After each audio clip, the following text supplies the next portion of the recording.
Olá, eu sou a doutora Carolina Capurusso, pediatra e colaboradora voluntária das orientações de retorno à aula com segurança elaborados pelas Secretarias de Estado de Saúde e de Educação de Minas Gerais. Assim como eu, vários médicos também colaboraram para que esse protocolo fosse feito com maior respaldo científico, seguindo orientações da CDC, OMS, Ministério da Saúde e OPAS. O objetivo desse protocolo é orientar e promover estratégias de retorno visando o bem-estar de todos.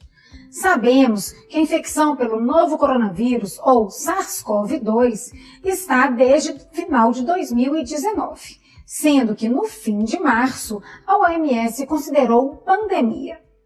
A apresentação da infecção pelo Covid-19 é bem variável, desde casos assintomáticos até aqueles extremamente graves. Outro fator importante a considerar é que crianças de 0 a 19 anos têm sim um quadro bem mais benigno, sendo que 85 a 95% evolui de forma assintomática, leve ou moderada na fase aguda da doença. As condições de segurança e de saúde são extremamente necessárias para que esse retorno seja feito com consciência e seguro para toda a comunidade escolar. O diálogo contínuo entre pais, professores, gestores, unidades básicas de saúde e mesmo autoridades sanitárias locais são muito importantes, assim como a capacitação de todos no entendimento dessa nova infecção. O que é importante a gente esclarecer para todos sobre os grupos de riscos, os sinais e sintomas, meios de transmissão, formas de prevenção e, obviamente, detecção e isolamento de casos suspeitos e confirmados para que não haja uma grande manifestação dessa doença. Quais seriam, então, os grupos de risco em pediatria?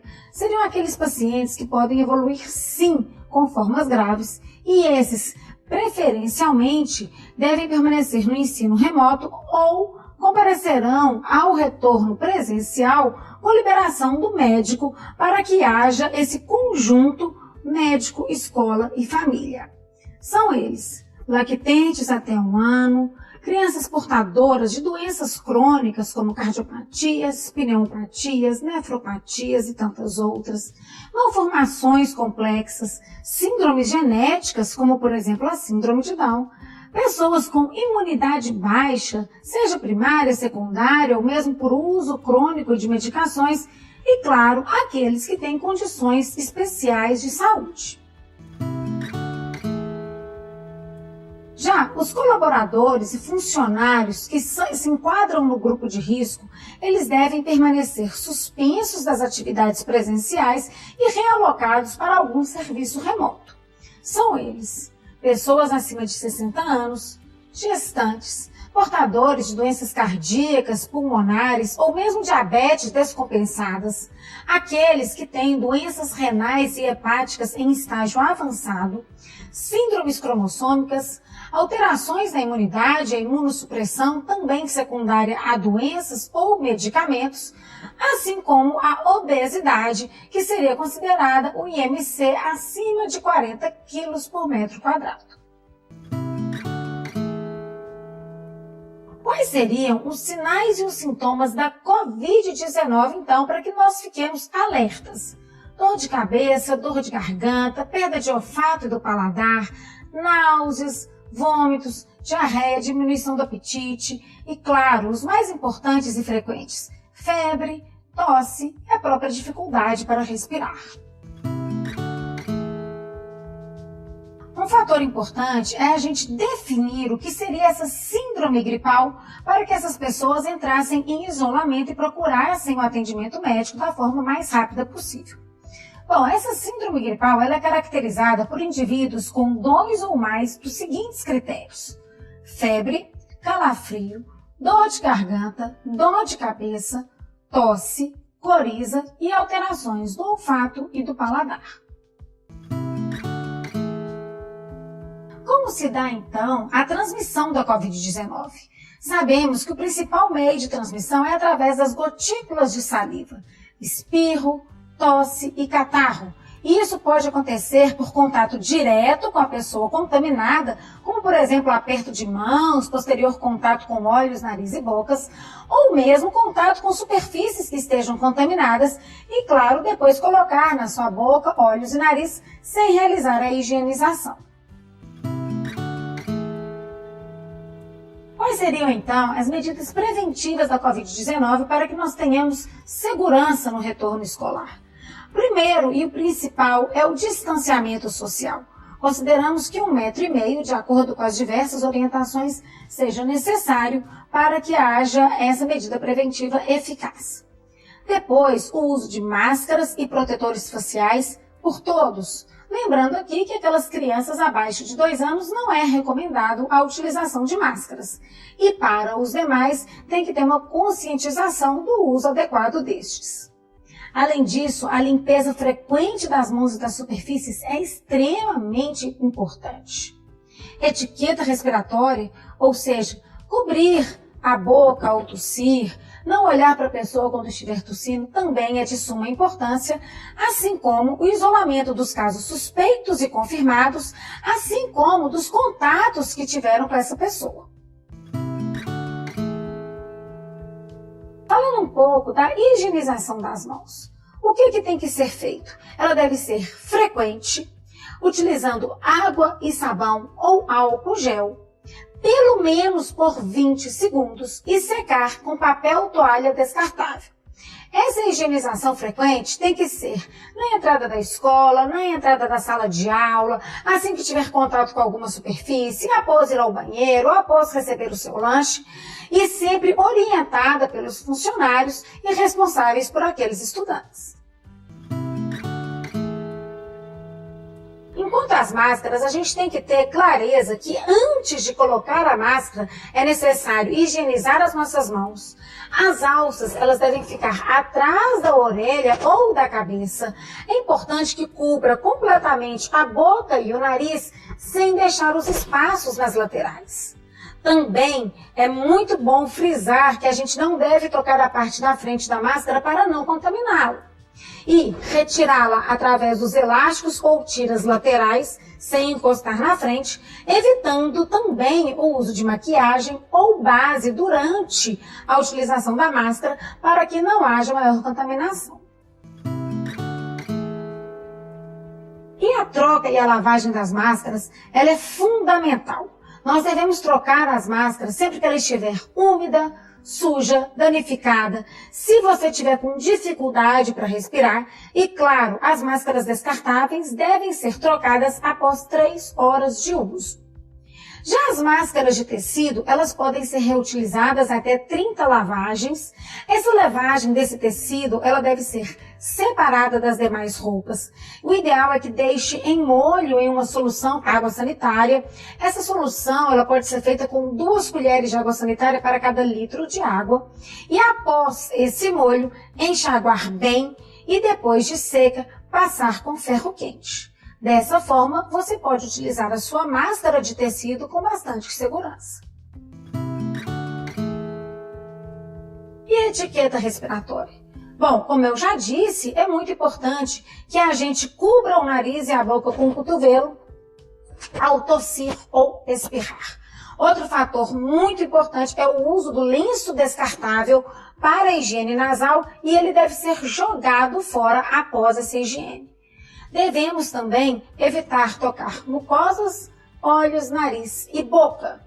E, óbvio, realizar a higiene adequada das mãos após tossir ou espirrar. Um tópico também de super importância é o isolamento de casos suspeitos e confirmados. Caso alguém da comunidade escolar, funcionários, colaboradores ou estudantes apresentem quaisquer sintomas, eles devem permanecer em casa ou retornar para sua casa se estiverem na escola no momento.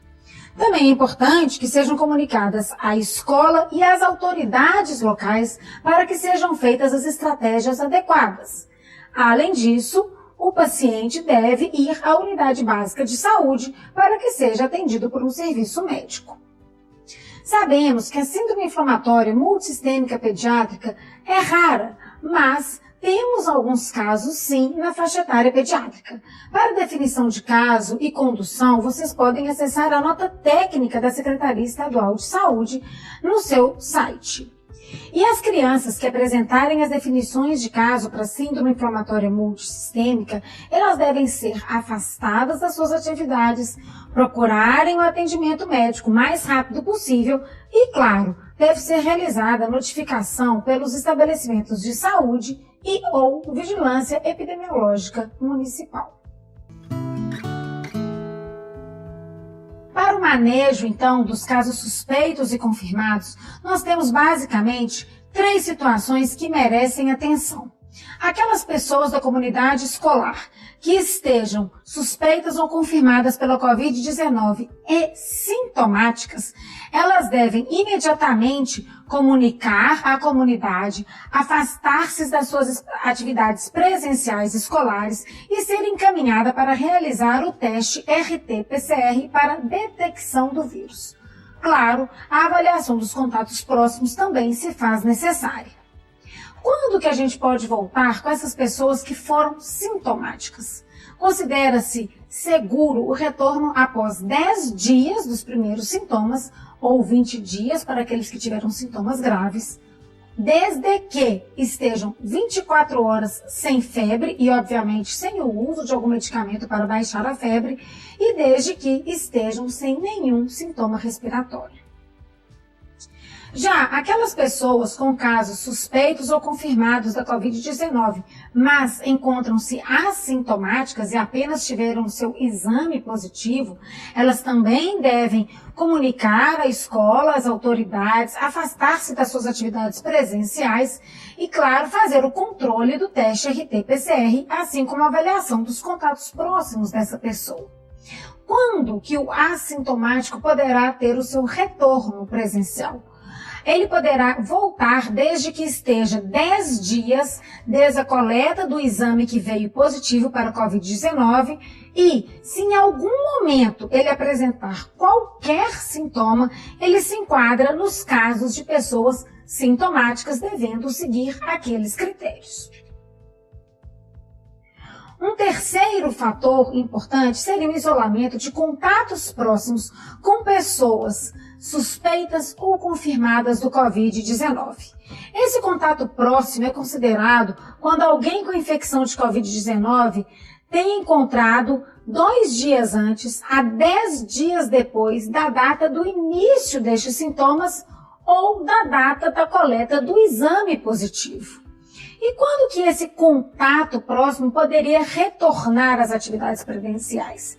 Eles podem retornar 14 dias desde o fim do último contato com essa pessoa com Covid-19, lembrando sempre que caso este contato apresente qualquer sintoma, ele será considerado e terá o manejo daqueles casos suspeitos ou confirmados sintomáticos. Já as orientações para a entrada escolar, elas são um pouco mais específicas. É importante fazer uma entrada escalonada. O que é isso? Algumas turmas com algumas diferenças de horários, preferencialmente por mais portões de entrada e de saída. É necessário disponibilizar recipientes em álcool gel na entrada também, assim como a aferição da temperatura corporal através do termômetro digital infravermelho. Professores e colaboradores, eles têm um papel fundamental nessa comunidade escolar. O que eles deveriam fazer? Higienizar as mãos ao chegar na unidade e antes de iniciar as suas atividades. Manter essa higienização frequente das mãos e orientar os seus alunos.